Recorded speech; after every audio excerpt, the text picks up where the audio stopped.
CMR shopping mall Dasara ధమాకా offers అద్భుతమైన offers తో పాటు అబ్బురుపరిచే స్పాట్ గిఫ్ట్స్.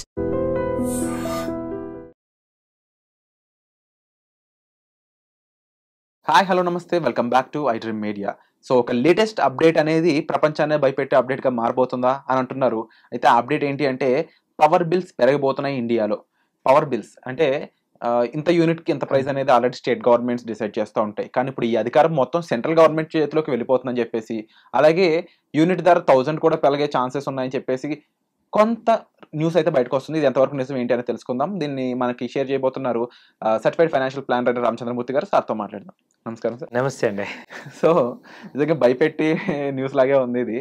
ఎందుకంటే ఈవీని ఎలక్ట్రికల్ వెహికల్స్ని ప్రమోట్ చేస్తూ సెంట్రల్ గవర్నమెంటే ఎంతో పథకాలను అవి తీసుకొస్తాం. పథకాలు కాదు కానీ కొన్ని బెనిఫిట్స్ తీసుకొస్తాం. అయితే అలాంటి టైంలో ఈ ఎలక్ట్రిసిటీ బిల్ పెరిగిపోవడం, పవర్ అంటే ఈ ఎలక్ట్రిసిటీకి సంబంధించిన పవర్ మొత్తం సెంట్రల్ గవర్నమెంట్ చేతిలోకి వెళ్ళిపోవడం, అవునండి, యూనిట్ ధర పెరిగిపోవడం, దీని మీద అప్డేట్ ఇస్తారా? అవునండి. ఇప్పుడు జనవరి 26 నుంచి కూడా ఇప్పుడు పవర్ మొత్తం సెంట్రల్ చేతిలోకి వస్తుంది.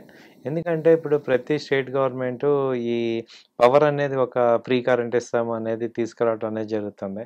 యాక్చువల్గా పవర్ అనేది ఇప్పుడు ప్రజెంట్ ఉన్న జనరేషన్లో ఏమవుతుందంటే చాలా ఎక్కువ యూసేజ్ జరుగుతుంది. ఎందుకంటే ఎలక్ట్రికల్ వెహికల్స్ రావటం కానీ, తర్వాత సోలార్ ప్యానల్స్ నుంచి కూడా ఈ పవర్ జనరేట్ అవుతుంది. ఆ జనరేట్ అయిన పవర్ ఇవాళ కన్జంప్షన్ విపరీతంగా ఉంది. ఎందుకంటే ఐటీస్ కానీ వీటన్నిటికి కావాల్సి వస్తుంది. అయితే ఇప్పుడు గవర్నమెంట్స్ అన్నీ కూడా ఏం చెప్తున్నాయి, ఎక్కువ ఉచిత కరెంట్లు అన్నీ ఇస్తున్నాయి. చాలా స్టేట్స్ లైక్ బీహార్ కానీ, ఢిల్లీ కానీ, పంజాబ్, కర్ణాటక ఈ స్టేట్స్ అన్నింటిలో ఇప్పుడు 200 యూనిట్స్ వరకు ఫ్రీ కరెంట్ ఉంది. బట్ దీని కాస్ట్ అంతా కూడా ఈ హయ్యర్ కరెంట్ పే చేసే వాళ్ళ మీద పడుతుంది. సో ఇండైరెక్ట్గా ఏంటి, ఫ్రీ కరెంట్ మీకు ఇస్తున్నారంటే వేరే వాళ్ళ దగ్గర నుంచి తీసుకుంటున్నారు కదా. సో అలా కాకుండా ఒక యూనిఫామ్టీ తీసుకొద్దాం. జస్ట్ లైక్ ఇప్పుడు గ్యాస్ బండ్లకు అలాగే వచ్చింది. గ్యాస్ ఎలా అయితే యూనిఫామ్టీ వచ్చేసిందో, పవర్ కూడా ఇప్పుడు ఏంటంటే స్టేట్స్ కంట్రోల్ లేకుండా కంప్లీట్గా సెంట్రల్ గవర్నమెంట్ కంట్రోల్ తీసుకొని పర్ యూనిట్ వాళ్ళు ఏంటంటే డిజిటల్ మీటర్స్ పెట్టేసేసి ఇప్పుడు అంతా కూడా ఏంటంటే ప్రీపెయిడ్ లాగా చేసే ఛాన్సెస్ ఉన్నాయి. సో అది ఎక్స్పెక్ట్ చేస్తున్నారు ఇప్పుడు. సో ఎందుకంటే ఇప్పుడు పవర్ మీద నెక్స్ట్ జనరేషన్ అంతా కూడా నెక్స్ట్ అంతా పవర్ మీద ఉంది. ఇప్పుడు వాళ్ళు చెప్పే పాయింట్ ఏంటంటే ఈ పవర్ కన్జంప్షన్ కూడా ఇప్పుడు ఎక్కువ అవుతుంది. సో ఇప్పుడు 100 యూనిట్స్ కనుక మీకు అయితే 1000 రూపీస్ దాకా ఖర్చు అయ్యే అవకాశాలు ఉన్నాయి.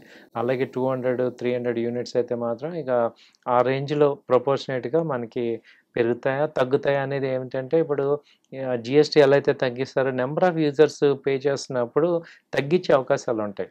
ఇప్పుడు ఏమవుతుందంటే చాలామంది కట్టట్లేదు.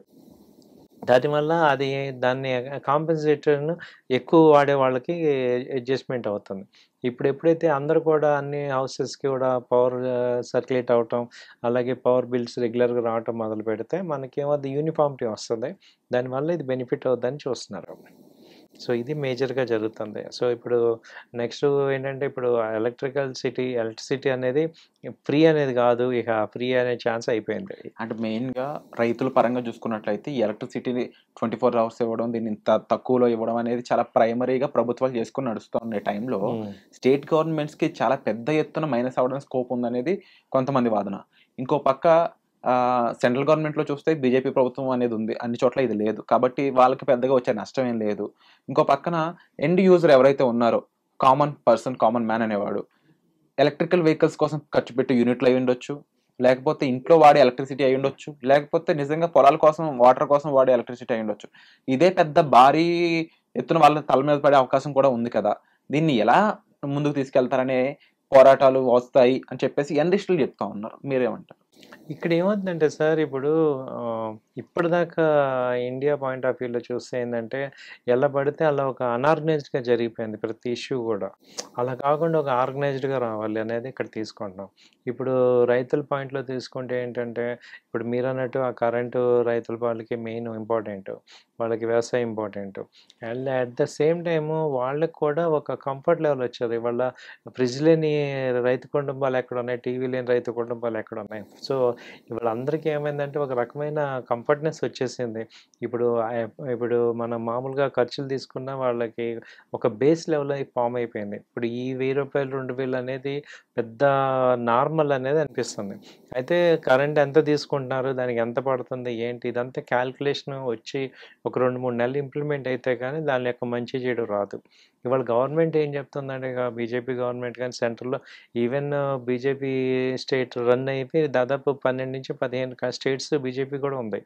అయితే వాళ్ళెవరు కూడా ఏంటంటే ఈ జనాకర్షణ పథకాలు కాకుండా లాంగ్ టర్మ్‌లో గ్రో అయ్యే పథకాలు చూస్తున్నాం. ఎందుకంటే ఇవాళ ఇటు నుంచి షిఫ్ట్ అవ్వాల్సిన అవసరం ఉంది. ఎందుకంటే ఇండియా ఇప్పుడు 4th లార్జెస్ట్ కంట్రీ ఉంది. 10 ట్రిలియన్ ఎకానమీకి వెళ్తున్నప్పుడు మొత్తం బయట నుంచి కంట్రీస్ అన్ని ఇక్కడ ఇన్వెస్ట్మెంట్ చేస్తున్నప్పుడు సో రెండింటిని కూడా పారదర్శకంగా రావాల్సిన అవసరం ఉంది. మేబీ వాళ్ళకి కొంత తగ్గించే అవకాశాలు ఉండొచ్చు. బట్ అసలు కంప్లీట్‌గా నేను కట్టను, నేను ఫ్రీగా అనటానికి అసలు ఛాన్స్ లేదు.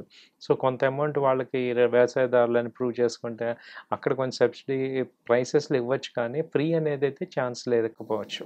సో అబ్జర్వ్ చేస్తుంటే ఇది కాస్త క్రిటికల్‌గా కనిపిస్తుంది. అండ్ ఎలా పాసిబుల్ అవుతది అనేది కూడా కాస్త కార్యాచరణ అయితే జరగాలి. అండ్ ఒక టెస్ట్ రన్ లాగా కూడా దీన్ని కొన్ని నెలలు బహుశా రన్ చేస్తారేమో చూడాలి. బట్ ఇదొక కొత్త మార్పు అయితే అవుతుంది డెఫినెట్లీ. బట్ దీన్ని ఏ విధంగా జనాలు రిసీవ్ చేసుకుంటారు, ఇండివిజువల్ గా ప్రతి ఒక్కరు కూడా దీన్ని యాక్సెప్ట్ చేయాలి అంటే ఎలాంటి మార్పులు దీన్ని ప్రాపర్ గా ఒక షేప్ లోకి తీసుకురావాలి అనేది అయితే ఇంకా రావాల్సి ఉంది. బట్ దీనిపై మీ అభిప్రాయం ఏంటి? ఇలా జరిగితే ఎలాంటి అనుభవం మీకు ఉంటుంది? తప్పకుండా కామెంట్ సెక్షన్ లో మీ అభిప్రాయాలు అయితే కామెంట్ చేయండి. తప్పకుండా వాటి కోసం మేము కూడా ఎదురు చూస్తూ ఉంటాము. ఆ అభిప్రాయాలను బట్టి నిజంగా జనాలు ఏం ఫీల్ అవుతున్నారో మాకు తెలిసి దాని మీద మరొక వినూత్నమైన ఎపిసోడ్ మీ ముందు తీసుకొచ్చే ప్రయత్నం మేము చేస్తాం తప్పకుండా. సో రామచంద్రమూర్తి గారు చెప్పిన ఈ విషయాలపై మీ అభిప్రాయాన్ని కామెంట్ సెక్షన్లో మెన్షన్ చేయడం మాత్రం అస్సలు మర్చిపోకండి. Thank you so much.